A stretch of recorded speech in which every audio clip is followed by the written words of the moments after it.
কোরবানির ঈদ সামনে রেখে কিছু অসাধু খামারি স্টেরয়েড ইনজেকশন দিয়ে অবৈধ ও ঝুঁকিপূর্ণ প্রক্রিয়ায় গরু মোটাতাজা করেন এবং এমন অভিযোগ পুরনো এবং এই ধরনের পশুর মাংস জনস্বাস্থ্যের জন্য খুবই ক্ষতিকর, অস্বাস্থ্যকর ও বিপজ্জনক পশু চেনার উপায় আছে বলে জানালেন চিকিৎসকরা। সামনে কুরবানির ঈদ, এই ঈদকে সামনে রেখে কিছু খামারি দেখা যায় কৃত্রিম উপায়ে মোটাতাজা করে গরু বাজারে আনেন।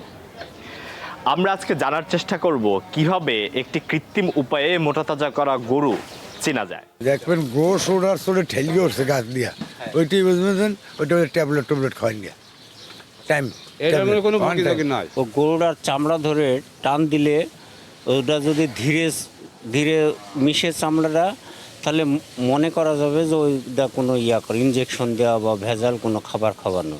আর যদি তৎক্ষণাৎ মিশে যায় তাহলে ওটা ভেজাল মুক্ত। দুইজন অভিজ্ঞ গরু ব্যবসায়ীর সঙ্গে কথা বলে জানতে পারলাম তারা কিভাবে কৃত্রিম উপায়ে মোটাতাজা করা গরু শনাক্ত করেন। এবার একজন পশু চিকিৎসকের কাছে জানতে চাইব কিভাবে একটি কৃত্রিম উপায়ে মোটাতাজা করা গরু শনাক্ত করেন।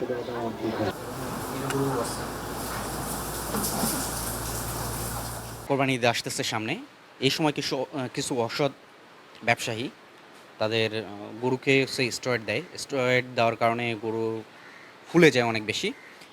এই ক্ষেত্রে দেখবেন যে মাসেলসগুলো অনেক বেশি ফুলে থাকে। এই ক্ষেত্রে আমরা যখন চাপ দেওয়ার কারণে ফুলে যাবে, থলথলে হয়ে থাকবে। আমরা চাপ দিলে এটা অনেকটা দেবে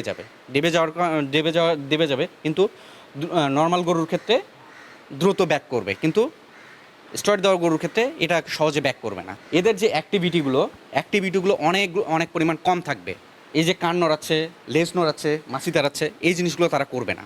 আবার হচ্ছে নাকের দিকে দেখবেন, নাকটা ভেজা থাকে নর্মাল গরুর ক্ষেত্রে, কিন্তু স্টেরয়েড দেওয়া গরুর ক্ষেত্রে নাকের এই যে ওপরের অংশটা এটা হচ্ছে শুকনা হয়ে থাকে। এদের যে নর্মাল প্রস্রাবের ক্ষেত্রে জেনারেলি স্টেরয়েড দেওয়া গরু 1 থেকে 2 বার দিনে করে, কিন্তু নর্মালি এরা 3 থেকে 5 বার 6 বার পর্যন্ত নর্মালি করে থাকে, কিন্তু স্টেরয়েড দেওয়া গরুর ক্ষেত্রে আমরা পাচ্ছি মাত্র 1 থেকে 2 বার। যদি এসব বিষয় মাথায় রেখে গরুটি কিনেন তাহলে আপনার কাঙ্ক্ষিত গরুটি যা প্রাকৃতিক উপায়ে লালন পালন করে বড় করা হয়েছে ঠিক ওই গরুটি কিনতে পারবেন।